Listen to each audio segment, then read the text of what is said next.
Buenos días de nuevo, jóvenes.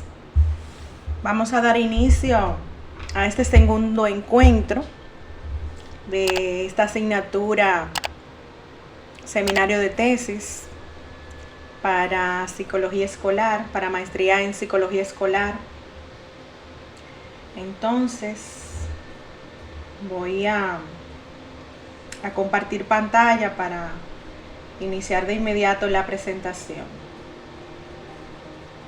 Si de los que faltan entran cuando yo haya iniciado, no se preocupen en avisármelo, porque yo escucho cuando entran. Entonces, para no parar abruptamente la clase y perder el hilo de lo que se está diciendo en el momento, lo que voy a hacer es que voy a parar lo antes que pueda, lo antes posible. Haré una pausa para entonces admitirlo, ¿de acuerdo? Pasemos a la presentación. Por favor, confirmen si pueden ver la diapositiva. Sí, se ve bien, maestro. Excelente. Bien, este es nuestro segundo encuentro y el día de hoy vamos a ver el diseño metodológico. Bien, les decía que este es nuestro segundo encuentro. Hoy vamos a ver el diseño metodológico y vamos a recordar las reglas de operación. Habíamos propuesto respetar las opiniones de los demás, pedir la palabra para intervenir y mantener los micrófonos cerrados.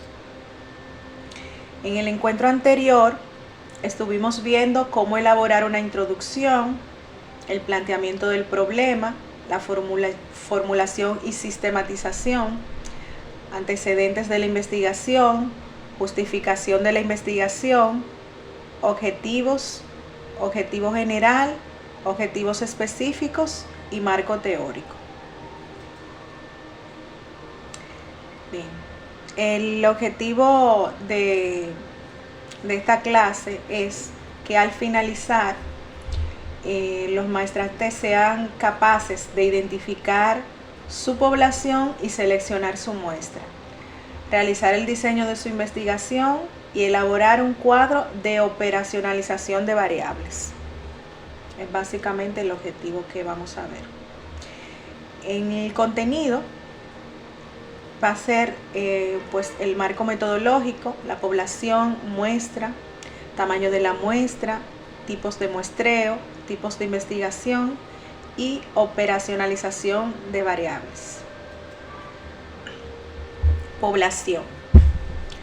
Una población está determinada por sus características definitorias. Por lo tanto, el conjunto de elementos que posea esta característica se denomina población o universo. Población es la totalidad del fenómeno a estudiar, donde las unidades de población poseen una característica común, la que se estudia y da origen a los datos de la investigación. Entonces, una población es el conjunto de todas las cosas que concuerdan con una serie determinada de especificaciones. Un censo, por ejemplo, es el recuento de todos los elementos de una población.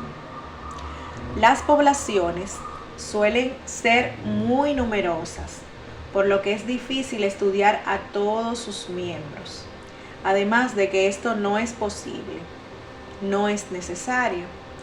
Es como si se quisiera estudiar la composición química del agua de un río y para ello se intentara analizar todo el agua que corre por su cauce, cuando solamente se puede tomar una muestra para realizar ese estudio y llegar a conclusiones generalizables con respecto a la composición química del agua a todo el río. Muestra. Cuando se seleccionan algunos elementos con la intención de averiguar algo sobre una población determinada, este grupo es definido como muestra. Cuando no es posible medir cada uno de los individuos de una población, se toma una muestra representativa de la misma. Por supuesto, se espera a través del estudio que lo que se averigüe en la muestra sea cierto para la población en su conjunto. La exactitud de la información recolectada depende en gran medida de la forma en que sea seleccionada la muestra. Una muestra, en un sentido amplio, no es más que eso, una parte del todo que se llama universo o población y que sirve para representarlo. Cuando un investigador realiza en ciencias sociales un experimento, una encuesta o cualquier tipo de estudio, trata de obtener conclusiones generales acerca de una población determinada. Para el estudio de ese grupo, tomará un sector, al que se conoce como muestra. La muestra descansa en el principio de que las partes representan al todo y, por tal, refleja las características que definen la población a la que fue extraída, lo cual indica que es representativa. Por lo tanto, la validez de la generalización depende de la validez y el tamaño de la muestra. Por lo tanto, la selección y el tamaño de la muestra va a jugar un papel muy importante en la investigación. Tamaño de la muestra. Calcular la muestra correcta. El cálculo del tamaño de la muestra es uno de los aspectos a concretar en las fases previas de la investigación y determina el grado de credibilidad que concederemos a los resultados obtenidos. Una fórmula muy extendida que orienta sobre el cálculo del tamaño de la muestra para los datos globales es la siguiente, esta que presentamos aquí en la diapositiva. N es el tamaño de la población o universo, número total de posibles encuestados. K es una constante que depende del nivel de confianza que asignemos. El nivel de confianza indica la probabilidad de que los resultados de nuestra investigación sean ciertos. Un 95,5% de confianza es lo mismo que decir que nos podemos equivocar con una probabilidad de 4,5%. Los valores K más utilizados y sus niveles de confianza son estos que aparecen en esta tabla. La extensión del uso de Internet y la comodidad que proporciona tanto para el encuestador como para el encuestado hacen que este método sea muy atractivo. Aquí tenemos en este cuadro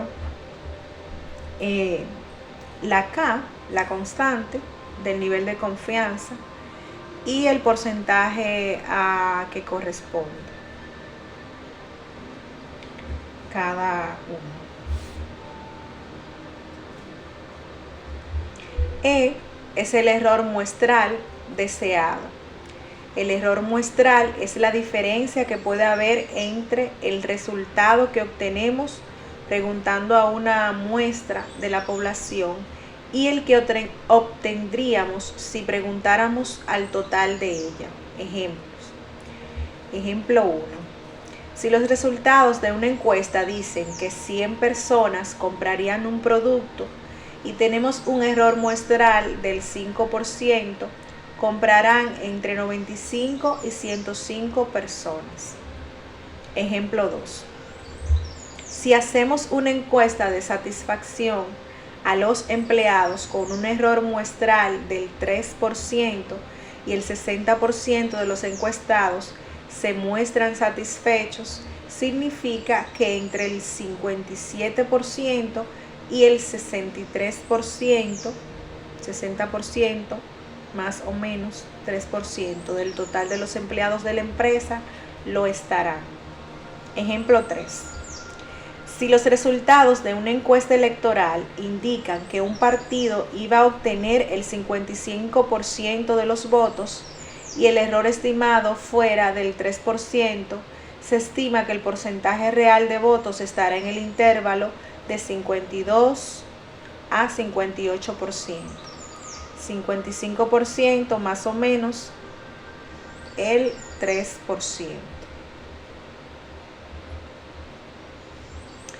P es la proporción de individuos que poseen en la población la característica de estudio.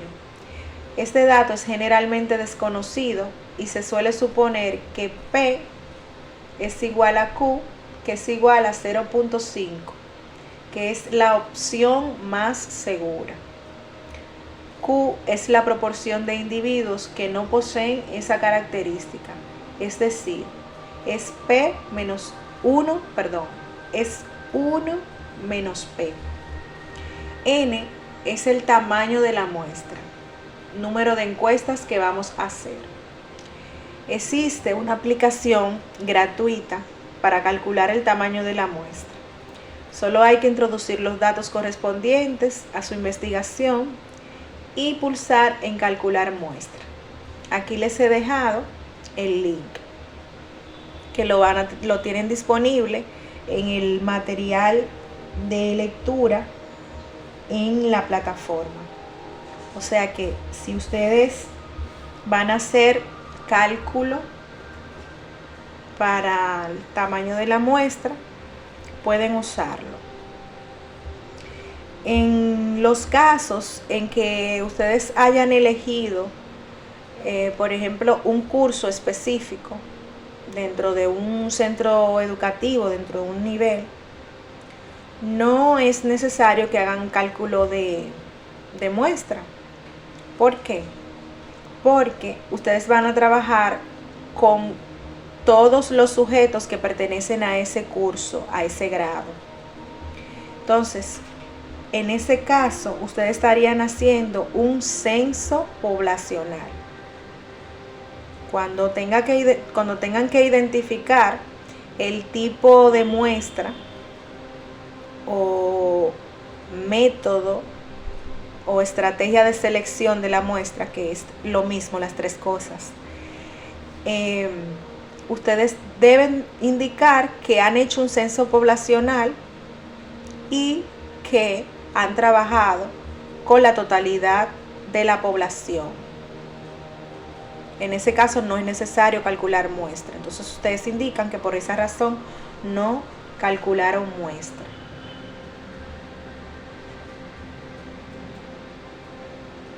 Tamaño de la muestra. Para calcular el tamaño de la muestra, habitualmente se usan criterios prácticos basados en la experiencia o la simple lógica.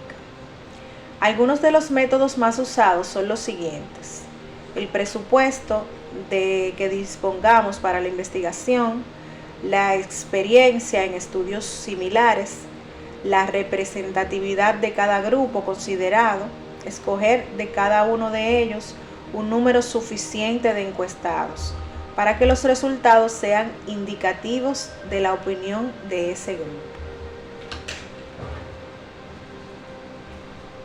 Tipo de muestreo, también conocido como métodos o estrategias de selección de la muestra. Cuando no es posible o conveniente realizar un censo, analizar a todos los elementos de una población, se selecciona una muestra, entendiendo por tal una parte representativa de la población. El muestreo es, por lo tanto, una herramienta de la investigación científica cuya función básica es determinar qué parte de la población debe examinarse. Determinar qué parte de una población debe examinarse, con la finalidad de hacer inferencias sobre dicha población. La muestra debe lograr una representación adecuada de la población, en la que se reproduzca de la mejor manera los rasgos esenciales de dicha población, que son importantes para la investigación. Para que una muestra sea representativa y por lo tanto útil, debe de reflejar las similitudes y diferencias encontradas en la población, es decir, ejemplificar las características de esta. Los errores más comunes que se pueden cometer son hacer conclusiones muy generales a partir de la observación de solo una parte de la población. Se denomina error de muestreo. Hacer conclusiones hacia una población mucho más grande de la que originalmente se tomó la muestra. Error de inferencia. En la estadística se usa la palabra población para referirse no solo a personas, sino a todos los elementos que han sido escogidos para su estudio. Y el término muestra se usa para describir una porción escogida de la población. Existen diferentes criterios de clasificación de los diferentes tipos de muestreo, aunque en general pueden dividirse en dos grandes grupos: métodos de muestreo probabilísticos y métodos de muestreo no probabilísticos. Muestreo probabilístico. Los métodos de muestreo probabilísticos son aquellos que se basan en el principio de equiprobabilidad, es decir, aquellos en los que todos los individuos tienen la misma probabilidad de ser elegidos para formar parte de una muestra y, consiguientemente, todas las posibles muestras de tamaño n tienen la misma probabilidad de ser seleccionadas. Solo estos métodos de muestreo probabilísticos nos aseguran la representatividad de la muestra extraída y son, por tanto, los más recomendables dentro de los métodos de muestreo probabilísticos. Encontramos los siguientes tipos. Muestreo probabilístico. Muestreo aleatorio simple. El procedimiento empleado es el siguiente. 1. Se asigna un número a cada individuo de la población. 2. A través de algún medio mecánico, bolas dentro de una bolsa, tablas de números aleatorios generados con una calculadora u ordenador, etc. Se eligen tantos sujetos como sea necesario para completar el tamaño de muestra requerido. Este procedimiento, atractivo por su simpleza, tiene poca o nula utilidad práctica cuando la población que estamos manejando es muy grande. Muestreo aleatorio sistemático. Este procedimiento exige, como el anterior, numerar todos los elementos de la población, pero en lugar de extraer n números aleatorios, solo se extrae uno. Se parte de ese número aleatorio y que es un número elegido al azar, y los elementos que integran la muestra son los que ocupan los lugares i más k, i más 2k, i más 3k, así sucesivamente. Es decir, se toman los individuos de k en k, siendo k el resultado de dividir el tamaño de la población entre el tamaño de la muestra. K es igual a n menos n minúscula. El número i que empleamos como punto de partida será un número al azar entre 1 y k. El riesgo de este tipo de muestreo está en los casos en que se dan periodicidades en la población, ya que al elegir a los miembros de la muestra con una periodicidad constante k, podemos introducir una homogeneidad que no se da en la población. Imaginemos que estamos seleccionando una muestra sobre listas de 10 individuos en los que los 5 primeros son varones y los 5 últimos mujeres. Si empleamos un muestreo aleatorio sistemático con k igual a 10, siempre seleccionaríamos o solo hombres o solo mujeres. no podría haber una representación de los dos sexos. Muestreo aleatorio estratificado. Trata de obviar las dificultades que presentan los anteriores, ya que simplifican los procesos y suelen reducir el error muestral para un tamaño dado de la muestra. Consiste en considerar categorías típicas diferentes entre sí, estratos, que poseen gran homogeneidad respecto a alguna característica. Se pueden estratificar, por ejemplo, según la profesión, el municipio de residencia, el sexo, el estado civil, etc. Lo que se pretende con este tipo de muestreo es asegurarse de que todos los estratos de interés estarán representados adecuadamente en la muestra. Cada estrato funciona independientemente, pudiendo aplicarse dentro de ellos el muestreo aleatorio simple o el estratificado para elegir los elementos concretos que formarán parte de la muestra. En ocasiones, las dificultades que plantean son demasiado grandes, pues exige un conocimiento detallado de la población, tamaño geográfico, sexo, edades. La distribución de la muestra en función de los diferentes estratos se denomina afijación y puede ser de diferentes tipos. Afijación simple. A cada estrato le corresponde igual número de elementos muestrales. Afijación proporcional. La distribución se hace de acuerdo con el peso, tamaño de la población en cada estrato. Afijación óptima. Se tiene en cuenta la previsible dispersión de los resultados, de modo que se considera la proporción y la desviación típica. Tiene poca aplicación ya que no se suele conocer la desviación. Muestreo aleatorio por conglomerados. Los métodos presentados hasta ahora están pensados para seleccionar directamente los elementos de la población, es decir, que las unidades muestrales son los elementos de la población. En el muestreo por conglomerados, la unidad muestral es un grupo de elementos de la población que forman una unidad, a la que llamamos conglomerado. Las unidades hospitalarias, los departamentos universitarios, una caja de determinado producto, etc., son conglomerados naturales. En otras ocasiones se pueden utilizar conglomerados no naturales, como por ejemplo las urnas electorales. Cuando los conglomerados son áreas geográficas, suele hablarse de muestreo por áreas. El muestreo por conglomerados consiste en seleccionar aleatoriamente un cierto número de conglomerados, el necesario para alcanzar el tamaño muestral establecido, y en investigar después todos los elementos pertenecientes a los conglomerados elegidos. Muestreos no probabilísticos.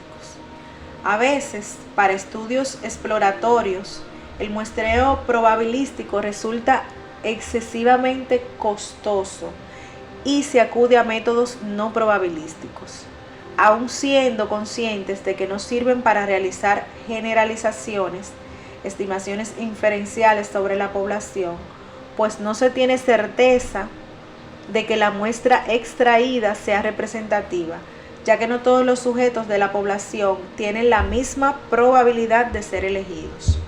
En general, se selecciona a los sujetos siguiendo determinados criterios, procurando, en la medida de lo posible, que la muestra sea representativa.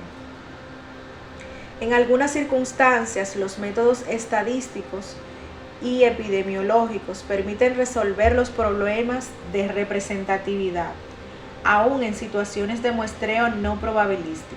Por ejemplo, los estudios de caso control, donde los casos no son seleccionados aleatoriamente de la población. Entre los métodos de muestreo no probabilísticos más utilizados en investigación encontramos muestreo por cuotas. también denominado en ocasiones accidental. Se asienta generalmente sobre la base de un buen conocimiento de los estratos de la población y o de los individuos más representativos o adecuados para los fines de la investigación. Mantiene, por tanto, semejanzas con el muestreo aleatorio estratificado, pero no tiene el carácter de aleatoriedad de aquel. En este tipo de muestreo se fijan unas cuotas que consisten en un número de individuos que reúnen unas determinadas condiciones. Por ejemplo, 20 individuos de 25 a 40 años, de sexo femenino y residentes en Gijón. Una vez determinada la cuota, se eligen los primeros que se encuentren que cumplan esas características. Este método se utiliza mucho en las encuestas de opinión. Muestreo intencional o de conveniencia. Este tipo de muestreo se caracteriza por un esfuerzo deliberado de obtener muestras representativas mediante la inclusión en la muestra de grupos supuestamente típicos. Es muy frecuente su utilización en sondeos preelectorales de zonas que en anteriores votaciones han marcado tendencias de voto. También puede ser que el investigador seleccione directa o intencionadamente los individuos de la población. El caso más frecuente de este procedimiento es el utilizar como muestra a los individuos a los que se tiene fácil acceso. Los profesores de una universidad emplean con mucha frecuencia a sus propios alumnos. Bola de nieve. Se localiza a algunos individuos, los cuales conducen a otros y estos a otros, y así hasta conseguir una muestra suficiente. Este tipo se emplea muy frecuentemente cuando se hacen estudios con poblaciones marginales, delincuentes, sectas, determinados tipos de enfermos, etc. Muestreo discrecional. A criterio del investigador, los elementos son elegidos sobre lo que él cree pueden aportar al estudio. Por lo general, se suele utilizar tipos de muestreo no probabilístico.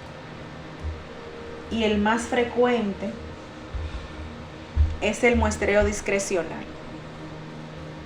Porque, como pueden apreciar, los muestreos probabilísticos llevan un procedimiento riguroso para seleccionar a los sujetos. Y esto a veces no le es posible a los investigadores. Por eso los muestreos no probabilísticos son los más utilizados. Aparte de que resulta también más rápido y más económico. Como les aclaré anteriormente, en el caso de ustedes, en la mayoría de los casos, ustedes van a realizar un censo poblacional porque van a trabajar con la totalidad de la muestra. Se llama censo poblacional cuando no falta un solo sujeto. Si le faltara un solo sujeto, pues ya dejaría de ser censo poblacional. Y tendrían que ver dentro de los tipos de muestreo no probabilístico cuál sería el que más se adecua a este caso. Tipos de investigación. La escogencia del tipo de investigación determinará los pasos a seguir del estudio, sus técnicas y métodos que pueden emplear en el mismo. En general, determina todo el enfoque de la investigación, influyendo en instrumentos y hasta la manera de cómo se analiza los datos recaudados. Así, el punto de los tipos de investigación en una investigación va a constituir un paso importante en la metodología, pues este va a determinar el enfoque del mismo. Existe una amplia clasificación en cuanto al diseño y tipo de investigación, de acuerdo a los parámetros que se consideren. A continuación vamos a ver las más relevantes. Este se puede dividir en dos tipos principales. Las investigaciones se pueden dividir en dos tipos principales, de campo o de laboratorio, que a su vez pueden clasificarse en 4 tipos principales. Investigación exploratoria. Es considerada como el primer acercamiento científico a un problema. Se utiliza cuando éste aún no ha sido abordado o no ha sido suficientemente estudiado y las condiciones existentes no son aún determinantes. Por ejemplo, el viaje realizado por Colón cuando descubrió América. Este tipo de investigación corresponde al primer nivel 1, porque se está abordando la problemática por primera vez. Cuando se realiza una investigación por primera vez en un determinado tipo de población, se dice que esa investigación es exploratoria en ese lugar, pero hay que especificar que es en ese lugar, que es exploratoria. Investigación descriptiva. Se efectúa cuando se desea describir en todos sus componentes principales una realidad.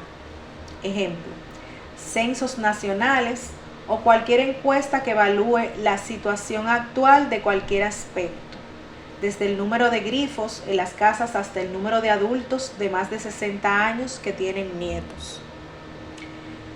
La investigación descriptiva corresponde a un nivel 2 de investigación. Investigación correlacional. Es aquel tipo de estudio que persigue medir el grado de relación existente entre dos o más conceptos o variables. Ejemplo, relación entre el número de horas que los estudiantes de primer año de licenciatura estudian y su promedio de calificaciones. Yo creo que esta parte de la correlacional lo quedó bien claro porque lo estuvimos viendo al final del encuentro pasado y se lo corregimos porque hubo muchos de ustedes que al delimitar su tema colocó la palabra relación, y eso era lo que les explicaba, que inmediatamente le pusieran la palabra relación, pues estábamos ante una investigación de tipo correlacional, nivel 3. Entonces aquí lo podemos ver claramente. Investigación experimental es aquella que tiene relación causal. No solo persigue describir o acercarse a un problema, sino que intenta encontrar las causas y efectos del mismo. Ejemplo, una investigación para comparar los efectos de dos técnicas distintas para reducir el comportamiento de desorden obsesivo-compulsivo en adultos. La primera técnica incluye terapia del comportamiento, la segunda no. ¿Por qué? Porque en este tipo de investigación se establece grupo control, hay variable dependiente y variable independiente. Entonces hay cierta manipulación de las variables para poder ver la relación que existe entre causa y efecto. Hernández, Fernández y Batista establecen estos 4 tipos de investigación basándose en la estrategia de investigación que se emplea, ya que el diseño, los datos que se recolectan, la manera de obtenerlos, el muestreo y otros componentes del proceso de investigación son distintos en estudios exploratorios, descriptivos, correlacionales y explicativos. No obstante, existen otras maneras de clasificar los tipos de investigación. lo que vamos a ver a continuación es que no son excluyentes. Entonces, vamos a ver cómo se pueden clasificar las investigaciones según ciertos parámetros. Según la naturaleza de la información, las investigaciones se pueden clasificar en investigación cuantitativa, que utiliza predominantemente información de tipo cuantitativo directo. Se puede emplear en los estudios de la ciencia física y se encuentran estudios cuantitativos con datos secundarios, los cuales, a diferencia de los dos anteriores, abordan análisis con utilización de datos ya existentes. O sea, datos que ya han sido previamente recolectados. Investigación cualitativa es aquella que persigue describir sucesos complejos en su medio natural, con informaciones preferentemente cualitativas. Se suelen emplear en los estudios de las ciencias sociales. Los principales tipos de investigación cualitativa son investigación participativa, que es un estudio que surge a partir de un problema que se origina en la misma comunidad, con el objeto de que en la búsqueda de la solución se mejore el nivel de vida de las personas involucradas. Dentro de la investigación participativa se puede encontrar el estudio de casos, que es el estudio de sucesos que se hace en uno o pocos grupos naturales. Y el estudio etnográfico, que es una investigación en la cual el investigador se inserta camuflado en una comunidad, grupo o institución con el objetivo de observar con una pauta previamente elaborada. Según la temporalización, las investigaciones pueden ser transversales o longitudinales.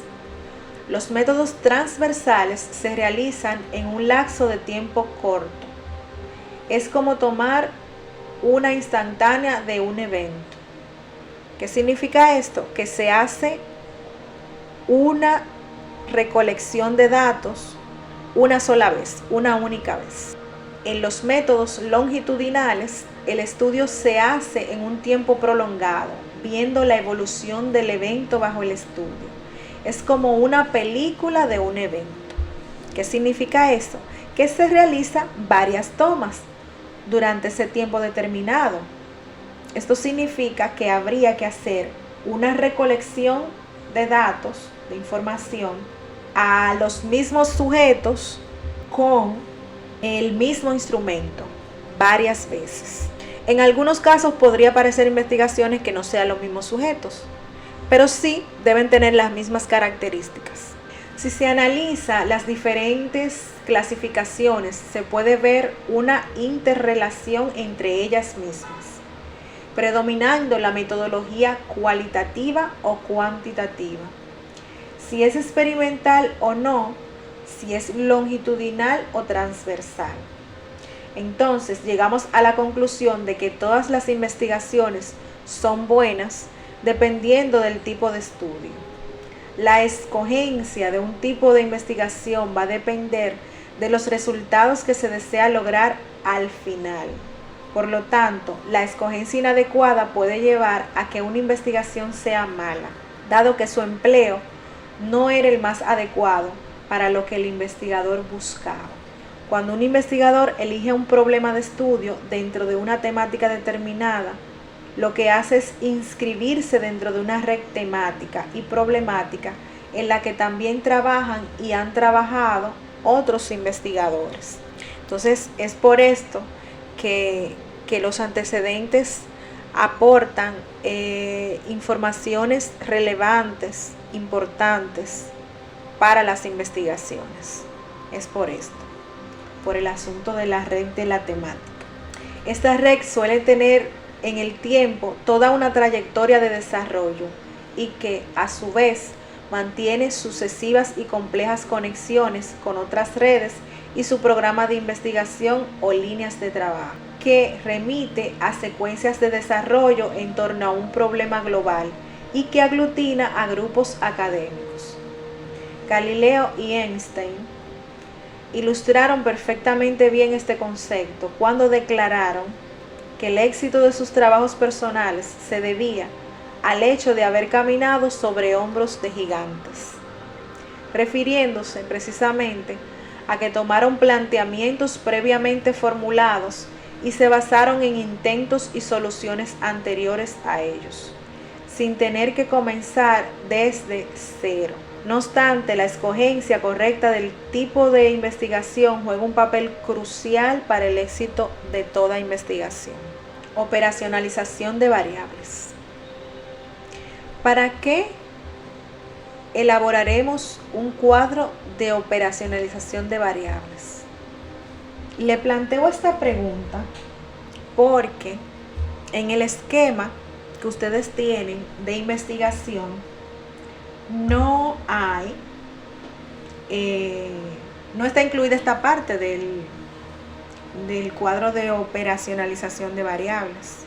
Sin embargo, esto del cuadro de operacionalización de variables es un requisito indispensable cuando vamos a elaborar un instrumento para la recolección de datos, que aunque no esté en el esquema establecido, o sea que no tienen necesariamente que ponerlo en el esquema establecido para la tesis que ustedes van a presentar, lo he colocado precisamente porque si alguno va a elaborar algún instrumento, pues necesariamente y obligatoriamente este es un paso que debe dar antes de. ¿Por qué? Porque en el cuadro de operacionalización de variables se identifican las variables, se define operacionalmente esas variables, se identifican los indicadores y estos son puntos importantes y previos que deben hacerse antes de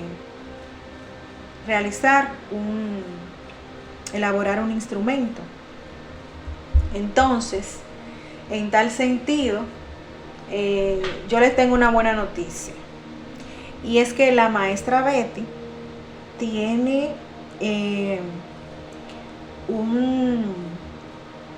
una serie de instrumentos para la mayoría de las líneas de investigación que se han seleccionado, y se los va a facilitar.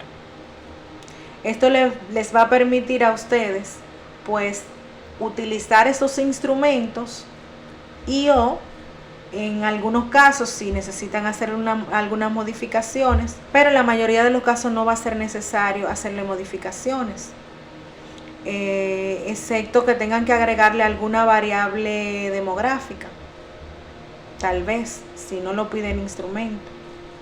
Algunos de ellos son instrumentos que se utilizan actualmente en el Ministerio de Educación, o sea que es muy oportuno y muy factible para todo este asunto. Seguimos entonces. Una variable es operacionalizada con el fin de convertir un concepto abstracto en uno empírico, susceptible de ser medido, a través de la aplicación de un instrumento. Dicho proceso tiene su importancia en la posibilidad que un investigador poco experimentado pueda tener la seguridad de no perderse o cometer errores que son frecuentes en un proceso investigativo, cuando no existe relación entre la variable y la forma en que se decidió medirla, perdiendo así la validez, es decir, el grado en que la medición empírica representa la medición conceptual. La precisión para definir los términos tiene la ventaja de comunicar con exactitud los resultados. Algunas variables son tan concretas o de igual significado que el ámbito en el ámbito mundial que no requieren operacionalización. Por ejemplo, el sexo de los individuos, los colores del semáforo como señal de tránsito, la ubicación o estructura de órganos en el cuerpo humano, entre otros. La operacionalización de variables se hace necesaria por el grado de dificultad que representa la definición de algunas de ellas, dado que corresponden a conceptos abstractos, tales como autoridad, calidad de vida, educación, riesgos biológicos, bienestar del enfermo y otros, que pueden tomar diferentes significados según el tipo de estudio y el interés o disciplina del investigador que lo realiza. Este proceso está descrito en algunos textos solamente con algunos de los aspectos aquí considerados, lo que quiere decir que no siempre será absolutamente necesario realizar todo el ejercicio que se plantea y será decisión del investigador, acorde con sus habilidades, llevarlo a cabo parcial o totalmente. No obstante, es importante conocer el significado y la utilidad de cada columna en el esquema para decidir en cada caso particular cuáles de ellas se hacen imprescindibles. Miren, aquí yo les presento un esquema de los principales elementos que podría contener un cuadro de operacionalización de variables. Por lo general, no se utilizan todos. Los más utilizados son variable, a veces se coloca tipo de variable, a veces no, operacionalización, definición e indicador. Esos son los más comunes y los más utilizados. Variable, operacionalización, definición e indicador. Los demás, pues a veces se utilizan, pero no con tanta frecuencia. De todas maneras, vamos a verlos todos para que así ustedes tengan una idea de en qué consisten, por si en algún momento lo necesitan utilizar. Aunque el cuadro que van a elaborar, en caso de que tengan que elaborarlo, nos vamos a limitar a las más utilizadas para hacerlo más sencillo, menos complejo. Variable. Es una característica que se va a medir. Es una propiedad, un atributo que puede darse o no en ciertos sujetos o fenómenos en estudio, así como también con mayor o menor grado de presencialidad en los mismos y por tanto con susceptibilidad de medición. Su misma palabra define que debe admitir rangos de variación. Es el conjunto de valores que constituyen una clasificación. Debe traducirse del nivel conceptual abstracto al nivel operativo concreto, es decir, que sea observable y medible. Se deriva de la unidad de análisis y están contenidas en las hipótesis y en el título de estudio. También en los objetivos, porque no todas las investigaciones llevan hipótesis, solamente las de nivel 4 experimental y en algunos casos la correlacional. Las demás, los primeros niveles se trabaja con objetivos, no se trabaja con hipótesis. Tipo de variable. Hace referencia a conceptos clasificatorios de las variables que pueden ser de distinto orden, a saber, según el nivel de medición, nominal, ordinal, de intervalo y de razón. operacionalización o definición operacional. Explica cómo se define el concepto específicamente en el estudio planteado, que puede diferir de su definición etimológica.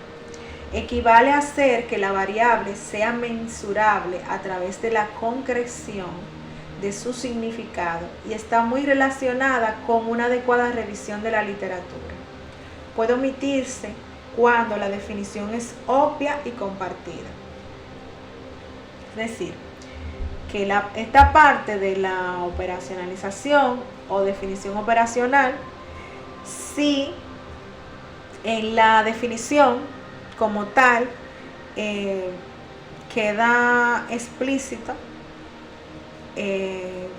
la medida que podría tener esa variable, pues no es necesario definirla. Ya habíamos dicho anteriormente que en los casos de que hay algunas variables que tienen pues valores únicos, como en el caso de género, que no es necesario definirlo operacionalmente, y la mayoría de las variables demográficas no es necesario definirla operacionalmente. Categorización o dimensiones. Cuando el concepto tiene varias dimensiones o clasificaciones o categorías, estas deben especificarse en el estudio. Tal es el caso de la variable recursos, que puede hacer referencia a recursos técnicos, financieros, ambientales, humanos, entre otros.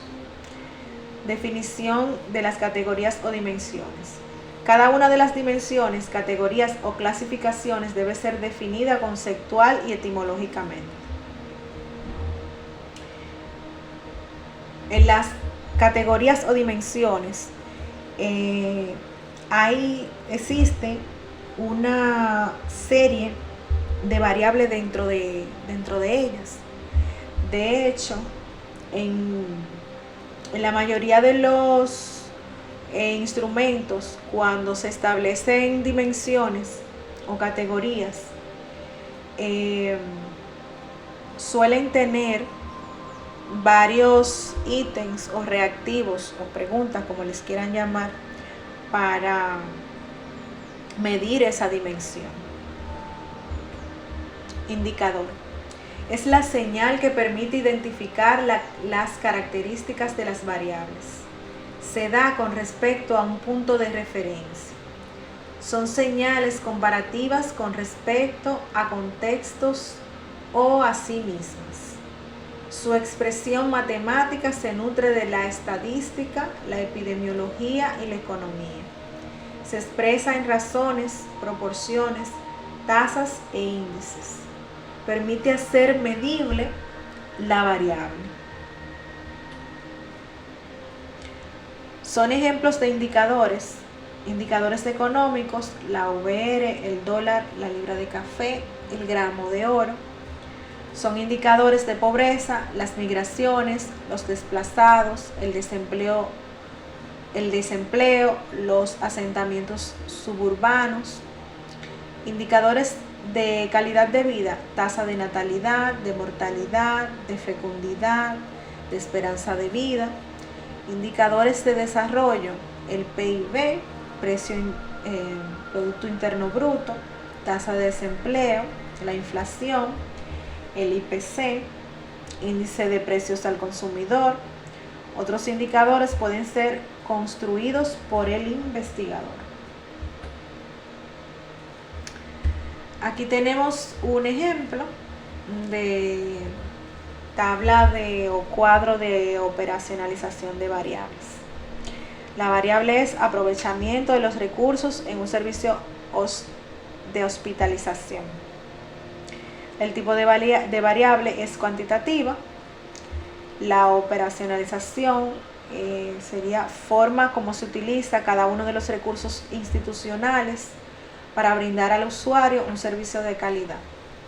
Entre las categorías o dimensiones que se van a medir están el aprovechamiento de los recursos físicos, el aprovechamiento de los recursos humanos, el aprovechamiento de los recursos financieros. En cuanto a la definición, está el uso del número de camas disponibles para atender el número de pacientes, solicitantes, oferta y demanda. En cuanto al indicador, sería el porcentaje ocupacional de camas promedio de estancia hospitalaria, girocama, número de egresos, número de camas. Número de egresos dividido entre número de camas. Nivel de medición, de razón, unidad de medida, porcentaje, número de días, número decimal. Índice ocupacional, índice de hospitalización, índice de utilización.